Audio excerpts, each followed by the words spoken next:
आप और आपके साथ मैं हूं अनुजा। इस रिपोर्ट में हम बात करेंगे कांग्रेस की। जी हां, 2024 में आम चुनाव होने हैं, जिसके लिए सभी पार्टियां जो है वो चुनाव की तैयारियों में अभी से ही जुट चुकी है। इस बीच आपको बता दें कि जो है विपक्ष के कई नेता ये भी कह रहे हैं कि पार्टी को जो है वो एक साथ जोड़ा जाना चाहिए, लेकिन इस बीच जो है वो पार्टी को एक साथ जोड़ने में भी अब खटपट जो है वो शुरू हो गई है। जी हाँ, इस बीच आपको बता दें कि पश्चिम बंगाल की मुख्यमंत्री ममता बनर्जी दिल्ली दौरे पर हैं, जहां पर ममता बनर्जी ने सोनिया गांधी और राहुल गांधी से मुलाकात की, जिसके बाद ये कयास लगाए जा रहे हैं कि ममता बनर्जी को अब सोनिया गांधी का समर्थन मिल रहा है, यानी टीएमसी को अब कांग्रेस का समर्थन मिल रहा है।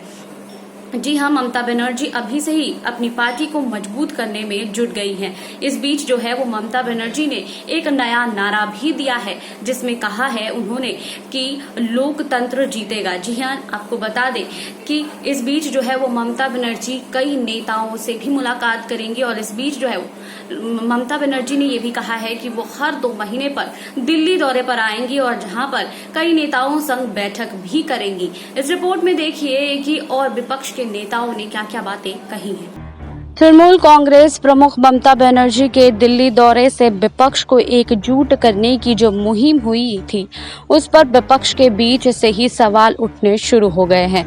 इस मामले में कांग्रेस के वरिष्ठ नेता वीरप्पा मोइली की टिप्पणी को भी बेहद अहम माना जा रहा है, जिन्होंने कहा है कि सिर्फ मोदी के विरोध के नाम पर विपक्ष को एकजुट करना चूक होगी। इस दल इस मुद्दे पर उनके बयान से सहमत हैं, इसलिए सतर्क हैं, जबकि कुछ दलों का मानना है कि अभी आम चुनाव के लिए विपक्ष को एकजुट करना जल्दबाजी होगी। वहीं पश्चिम बंगाल में जीत हासिल करने के बाद तृणमूल कांग्रेस केंद्र सरकार के खिलाफ बेहद मुखर हुई है। ममता बनर्जी मोदी सरकार को सत्ता में बेदखल करने के लिए विपक्ष को एकजुट करने में भी लगी हैं, लेकिन यह मुहिम अभी ठीक से शुरू भी नहीं हो पाई है कि संदेश जाने वाला लगा है कि विपक्ष का एजेंडा मोदी विरोध पर आधारित है, उसके पास कोई ठोस विकल्प नहीं है। इसलिए मोइली ने कहा है कि विपक्ष का एजेंडा केवल मोदी विरोध पर आधारित नहीं होना चाहिए, बल्कि विपक्षी दलों को मिलकर एक न्यूनतम साझा कार्यक्रम तैयार करना चाहिए, जिसके जरिए वह लोगों को एक बेहतर विकल्प पेश करने का भरोसा दे सके। इस बात को दूसरे दल भी स्वीकार करते हैं। वहीं बता दें, राजद के मनोज झा भी कहते हैं कि भाजपा से लड़ने के लिए साझा कार्यक्रम के आधार पर एक देशव्यापी मोर्चा बनाना चाहिए। हालांकि वह कहते हैं कि किसी ने भी मोदी को हटाने के लिए विपक्ष को एकजुट करने की बात नहीं कही है। हाँ, लोकतंत्र और लोकतांत्रिक संस्थानों को बचाना होगा। इसके लिए विपक्ष को एक साझा एजेंडे के साथ जनता के बीच जाना होगा। वहीं विपक्षी एकता की मुहिम के समय को लेकर भी सवाल उठे हैं।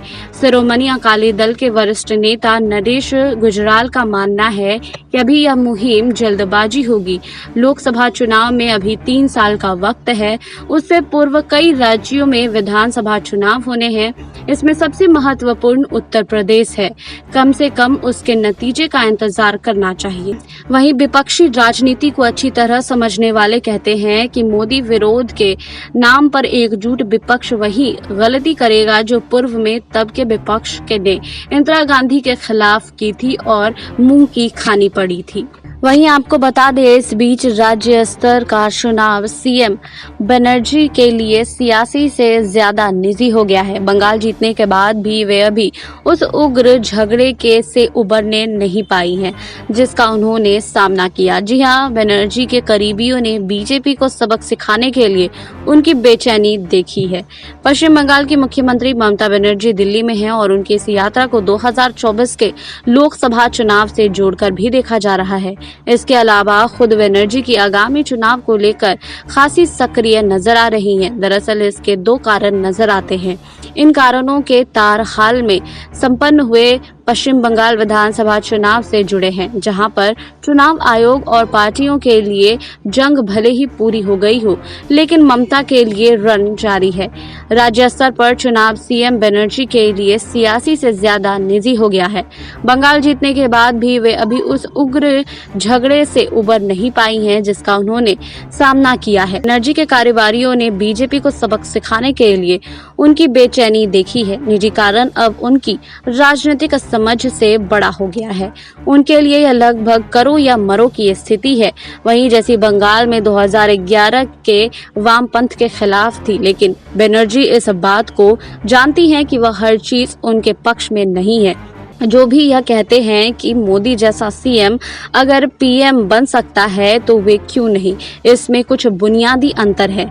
वहीं आपको बता दें, पहला तो वे बीजेपी जैसी किसी बड़ी पार्टी से नहीं आती हैं, दूसरा वे भाषा से जुड़ी परेशानियों का सामना करती हैं और किसी गैर उत्तर भारतीय के लिए प्रधानमंत्री बनना दुर्लभ सी बात हो जाती है। वहीं देवेगौड़ा नरसिम्हा राव का नाम इसमें है, लेकिन वो अलग थे। उनके पास दूसरी पार्टियों का समर्थन था या वे राव के मामले में कांग्रेस जैसे बड़े दल के साथ आते थे। वहीं बनर्जी इस बात को जानती हैं, इसके चलते कांग्रेस से संबंध खराब होने के बावजूद उन्होंने पार्टी से संपर्क बनाने का फैसला किया है। लगभग 6 साल के बाद सोनिया गांधी के साथ मुलाकात इस क्रम को तोड़ सकती है। वहीं सोनिया ने पहले बंगाल की सीएम कमलनाथ, आनंद शर्मा और अभिषेक मनु सिंघवी से भी मिल चुकी हैं। यूथ कांग्रेस के नाथ और शर्मा उनके साथ ही रह चुके हैं। बनर्जी भी उन्हें यह बता चुकी है कि कांग्रेस अब मुख्य भूमिका नहीं निभा सकती है। वहीं बनर्जी 2004 की सोनिया गांधी बनाना चाहती हैं और जिन्होंने एनसीपी और डीएमके जैसी पार्टियों के साथ संगठन बनाया था, लेकिन यहाँ एक बात का फर्क है और वो गांधी को पीएम बनने की कोई महत्वाकांक्षा नहीं थी। बनर्जी पीएम बनना चाहती हैं। वहीं सूत्र बताते हैं कि वे खुद को राष्ट्रीय भूमिका देने की दिशा में तैयार कर रही हैं।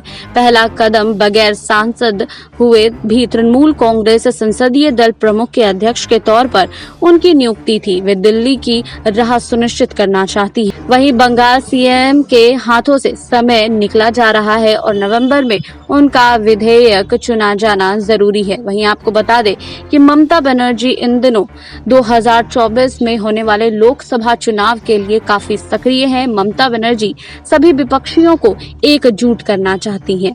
जिसके लिए ममता बनर्जी दिल्ली दौरे पर भी हैं, जहां पर ममता बनर्जी ने सोनिया गांधी से भी मुलाकात की है। 2024 में लोकसभा चुनाव होने हैं, जिसके लिए ममता बनर्जी मजबूती से सभी विपक्षी पार्टियों से मिल रही हैं और एक अलग टीम तैयार कर रही हैं। वहीं आपको बता दें कि 2024 के लोकसभा चुनाव से पहले देश में कई विधानसभा चुनाव होने हैं, जिसके लिए कांग्रेस पार्टी जो है वो अभी से ही खुद को जमीनी स्तर पर मजबूत करने में जुट गई है।